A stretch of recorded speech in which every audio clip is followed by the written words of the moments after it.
পাখি যেমনি আল্লাহর উপর তাওয়াক্কুল করে, তোমরা যদি এমনি তাওয়াক্কুল করতে পারো তাহলে পাখিকে আল্লাহ যেমনি রিজিক দেয় তোমাদেরকে আল্লাহ তাআলা তেমনি রিজিক দিবেন।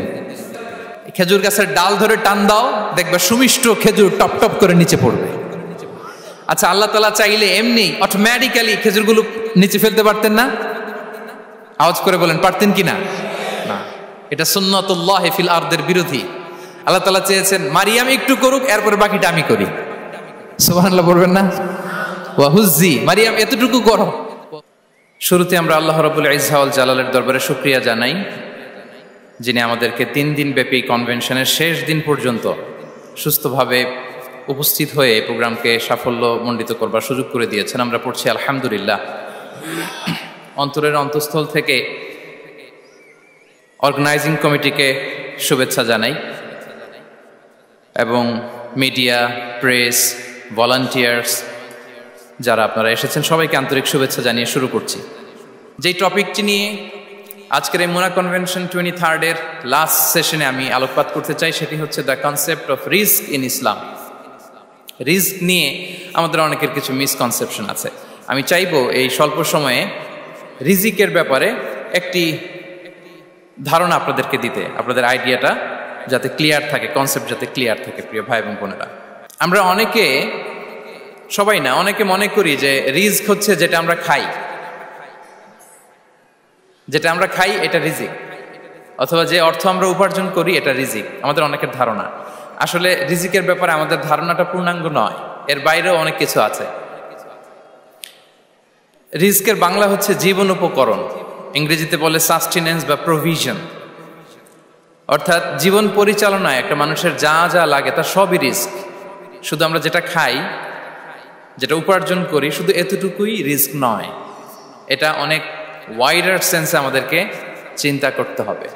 আমরা আমাদের পুরো জীবন জুড়ে যা পাই, যা খাই, যা অর্জন করি, যেটা লাভে ধন্য হই, সবটাই রিস্ক।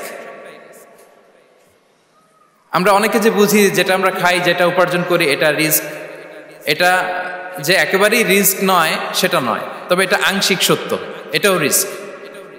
অর্থ, খাদ্য, জাগতিক সম্পদ এটাও রিস্ক, কিন্তু এটা রিস্কের সর্বনিম্ন স্তর। The lower level of provision, the lower level of risk হচ্ছে এই যে খাদ্য, অর্থ, জাগতিক সম্পদ। রিজিকের সর্বনিম্ন স্তর হচ্ছে এটা। আর রিজিকের সর্বোচ্চ স্তর হচ্ছে ফিটনেস। সুবহানাল্লাহ বিহামদি। আমরা অনেকে এটাকে নেগলেক্ট করি, গুরুত্ব দেই না, কিন্তু এটাই রিজিকের সর্বোচ্চ স্তর, ফিটনেস। আপনি ফিট থাকা, অর্থাৎ ফিজিক্যাল অ্যান্ড মেন্টাল ফিটনেস, শারীরিক এবং মানসিক সুস্থতা, এটা রিজিকের সবচাইতে উচ্চতম স্তর। The higher stage of risk, provision, sustenance, fitness, সুস্বাস্থ্য, শারীরিক এবং মানসিক সুস্থতা। কারণ আমাদের স্বাস্থ্য যদি ভালো না থাকে, ফিজিক্যালি মেন্টালি যদি আমরা ফিট না হই, পৃথিবীর সব নেয়ামত আমার পায়ের সামনে হাজির করলেও আমি কিছুই উপভোগ করতে পারবো না। এজন্য এইটা সবচাইতে বড় রিস্ক। এবং রাসূলুল্লাহ সাল্লাল্লাহু আলাইহি ওয়াসাল্লাম তিনি বলেছেন যে নি'মাতান মাগবুনুন ফীহিমা কাসীরুম মিনান নাস, আস-সিহহাতু ওয়াল ফারাগ। দুটি নিয়ামত আছে যে দুটি নিয়ামতের ব্যাপারে মানুষ খুবই গাফেল, উদাসীন, গুরুত্ব দেয় না। তার মধ্যে একটা হচ্ছে আস-সিহহা, সুস্বাস্থ্য, আর একটা হচ্ছে আল ফারাগ, অবসর। আমরা যখন খুব ব্যস্ত হয়ে পড়ি, নাভিশ্বাস, সময় নাই, খুবই রাশিং, তখন বুঝি যে অবসরের কত দাম। আবার আমরা যখন ফিজিক্যালি উইক হয়ে পড়ি, অসুস্থ হয়ে যাই, তখন বুঝি সুস্বাস্থ্যের কত দাম। তো রিজিকের সর্বনিম্ন স্তর হচ্ছে, প্রিয় ভাই এবং বোনেরা, খাদ্য, টাকা পয়সা, জাগতিক সম্পদ, এগুলা। আর রিজিকের সর্বোচ্চ স্তর হচ্ছে fitness, physical and mental fitness. আর রিজিকের সর্বোত্তম স্তর হচ্ছে পুণ্যবান জীবনসঙ্গী এবং নেককার সন্তান, ফায়াস ওয়াইফ অ্যান্ড চিলড্রেন। সুবহানাল্লাহ বিহামদি। একটু খেয়াল করে দেখেন যে আমার লাইফ পার্টনার, আমার জীবন সঙ্গিনী, সে যদি আল্লাহওয়ালা হয়, সে যদি ভালো হয়, আর আমার সন্তানটা যদি আল্লাহওয়ালা হয়, আমার ঘরটাই তো জান্নাত, ঠিক কিনা? তো এটা হচ্ছে রিজিকের সর্বোত্তম স্তর। জীবন সঙ্গিনী সে যদি নেককার হয়, আল্লাহওয়ালা হয়, মুতিয়া কানিতা সে যদি হয়, আর আমার সন্তান, আমার চিলড্রেন, সেও যদি ফায়াস হয়, তাহলে আমার ঘরটাই হচ্ছে paradise. a piece of paradise in this dunya. Subhanallah. আমরা আম্মাজান খাদিজাতুল কুবরা আত-তাহিরা রাদিয়াল্লাহু তাআলা আনহা ওনার কথা জানি যে বিষ্ণু ঈসা ইসলামের স্ত্রী আমাদের আম্মাজান রাসূলুল্লাহ সাল্লাল্লাহু আলাইহি ওয়াসাল্লামকে বড্ড ভালোবাসতেন, আগলে রাখতেন সব সময়, মেন্টালি সাপোর্ট দিতেন, ফিনান্সিয়ালিও সাপোর্ট দিতেন। বিষ্ণু ঈসা ইসলামকে আম্মাজান খাদিজা এতই ভালোবাসতেন, বিষ্ণু ঈসা ইসলাম বলতেন রুজিকতু হুব্বাহা, আমি খাদিজার ভালোবাসাকে রিজিক হিসেবে পেয়েছি। সুবহানাল্লাহ। রাসূল সাল্লাল্লাহু আলাইহি ওয়াসাল্লাম এই শব্দটা ইউজ করেছেন, রিজিক, রুজিকতু হুব্বাহা। এবং তিনি দোয়া করার সময় বলতেন, আল্লাহ কিয়ামতের সে বিভীষিকাময় দিনে যেদিন বন্ধু বন্ধুকে চিনবে না, স্বামী স্ত্রীকে চিনবে না, বাবা সন্তানকে চিনবে না, পীর সাহেব মুরিদকে চিনবে না, নেতা কর্মীকে চিনবে না, ভাই বোনকে চিনবে না, সেই কঠিন মুহূর্তে আল্লাহ আমি আমার খাদিজাকে যেন ভুলে না যাই। রুজিকতু হুব্বাহা, খাদিজার প্রতি ভালোবাসা আল্লাহ তাআলা আমার হৃদয়ে রিজিক হিসেবে দিয়েছে। তাহলে রিজিকের সর্বোত্তম স্তর হচ্ছে পুণ্যবান স্ত্রী, নেককার সন্তান। আর রিজিকের পরিপূর্ণ স্তর হচ্ছে মহান আল্লাহ তাআলার সন্তুষ্টি। রিজকের পরিপূর্ণ স্তর যেটা, সেটা হচ্ছে রিদাল্লাহ, আল্লাহ তাআলার সন্তুষ্টি। আমার আল্লাহ যদি আমার উপর সন্তুষ্ট হয়ে যায়, আমাদের আর কিছু লাগে? আর কিছু লাগবে? এটাই তো আমাদের এক্সপেকটেশন, এটাই তো আমাদের কামনা বাসনা, এটাই আমাদের ইচ্ছা যে আমার আল্লাহ আমার উপর সন্তুষ্ট হবেন। এটা হচ্ছে পরিপূর্ণ স্তর রিজিকের। এটা যে পায় তার আর কিছু লাগে না।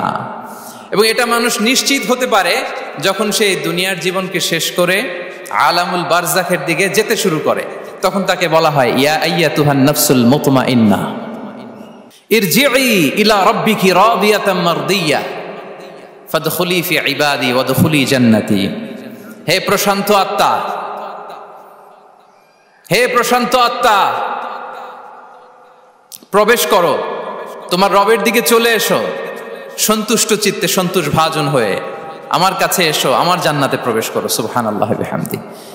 এই দুনিয়া ছেড়ে যখন আমরা যাব, তখন যদি এই অ্যানাউন্সমেন্টটা আমার জন্য দেয়া হয়, আমার আর কিছু চাওয়ার পাওয়ার আছে? প্রিয় ভাই এবং বোনেরা বলেন, এই আল্লাহর সন্তুষ্টির ঘোষণা যদি আমি এই পৃথিবী থেকে বিদায় লগ্নে পেয়ে যাই, আমাদের আর কিছু চাওয়া পাওয়ার আছে? ইয়া আইয়াতুহান নাফসুল মুতমাইন্নাহ ইরজিই ইলা রাব্বিকি রাদিয়াতাম মারদিয়া। আমরা কিছুদিন আগে আমাদের সকলের প্রিয় আল্লামা দেলোয়ার হোসেন সাঈদী রাহিমাহুল্লাহ নওয়ারাল্লাহু মারকাদাহু ওয়া জাআলাল ফিরদাউস মাসওয়াহু, ওনাকে আমরা হারিয়েছি। আমি যখন ওনার শোক বার্তা নিয়ে ফেসবুকে স্ট্যাটাস লিখি, কমেন্টে আমি এই আয়াতটা লিখেছিলাম। আমি খুঁজে পাচ্ছি না যে আমি কি দিয়ে এটার উপমা দিব, কি দিয়ে ওনার বিদায়ের উপমা আমি জানাবো। আমি খুঁজে পাচ্ছিলাম না কোনো আয়াত। তখন এই আয়াতটা লিখে আমি উপমা দিয়েছি। আল্লাহু আকবার। গোটা বিশ্বের মানুষ কেঁদেছে, গোটা বিশ্বের মানুষ গায়েবানা জানাজা পড়েছে, গোটা বিশ্বের মানুষ ওনাকে অশ্রুসিক্ত বিদায় দিয়েছে। From north to the south, from east to the west, the entire globe, মিন মাশারিকিল আরদি ইলা মাগারিবিহা, অশ্রুসিক্ত বিদায় তিনি পেয়েছেন। এটাই আল্লাহ তাআলার সন্তুষ্টির একটা জলজ্যান্ত নমুনা। জোরে বলেন ঠিক কিনা? এর চেয়ে জলজ্যান্ত নমুনা আমার জীবদ্দশা আমি দেখিনি। এত মানুষের কান্না, কাবার গিলাফ ধরে কান্না, এভাবে ভালোবাসা প্রকাশ করা, এভাবে তার প্রতি তার জন্য অশ্রুসিক্ত দোয়া করা, কান্না জড়িত দোয়া, এটাই প্রমাণ করে যে আল্লাহ তাআলা ওনার উপর সন্তুষ্ট হয়ে গিয়েছেন। ওনার আর কি চাই? আমাদের আল্লাহর আর কি চাই? আর কিছুর দরকার নাই, ঠিক কিনা? এই যে পরম সৌভাগ্য, এরকম বিদায় নিতে পারা, এটা পরম সৌভাগ্য।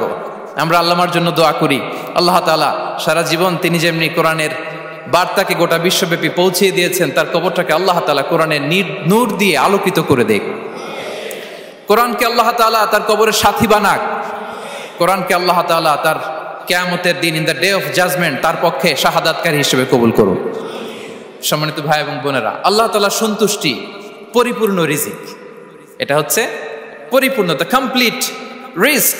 তাহলে আমরা যেটা ভাবি অর্থ, আমরা যেটা ভাবি সম্পদ, এটা রিজিকের সর্বনিম্ন স্তর। সর্বোচ্চ স্তর হচ্ছে fitness, physical and mental fitness. সর্বোত্তম স্তর হচ্ছে পুণ্যবান স্ত্রী, নেককার সন্তান। আর পরিপূর্ণ স্তর হচ্ছে আল্লাহ তাআলার সন্তুষ্টি।